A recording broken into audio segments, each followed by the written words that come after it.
বন্ধুরা, আজকে আমার রেসিপি ম্যাঙ্গো কাস্টার্ড।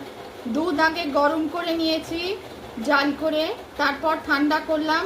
তারপর ঠান্ডা দুধে একটুখানি কাস্টার্ড গুলে রাখলাম, আর তারপর অন্য দুধটা ঘন করতে লাগলাম। অন্যদিকে কড়াইতে দুধ বসিয়ে ঘন করতে লাগলাম। তারপর ঠান্ডা দুধের কাস্টার্ডটা অল্প অল্প করে দিতে লাগলাম। দুধটা ঘন হয়ে গেল, তারপর চিনি দিলাম প্রয়োজন মতো। আপনারা আপনাদের প্রয়োজন মতো চিনি দিতে পারেন। চিনি দিয়ে তারপর এটা মিশ্রণটা ঘন হয়ে গেলে ঠান্ডা করলাম। তারপর মিশ্রণে ঠান্ডা হলে তারপর ম্যাঙ্গোর পাল্পটা মিক্সিতে ব্লেন্ড করে ওই কাস্টার্ডের মধ্যে মিশিয়ে তৈরি করলাম ম্যাঙ্গো কাস্টার্ড। আর ওপর থেকে আম দিয়ে গার্নিশ করলাম, কাজু বাদাম চেরি দিয়ে। রেসিপি পছন্দ হলে লাইক করবেন, চ্যানেলটিকে সাবস্ক্রাইব করার অনুরোধ রইল। Tasty mango custard summer special.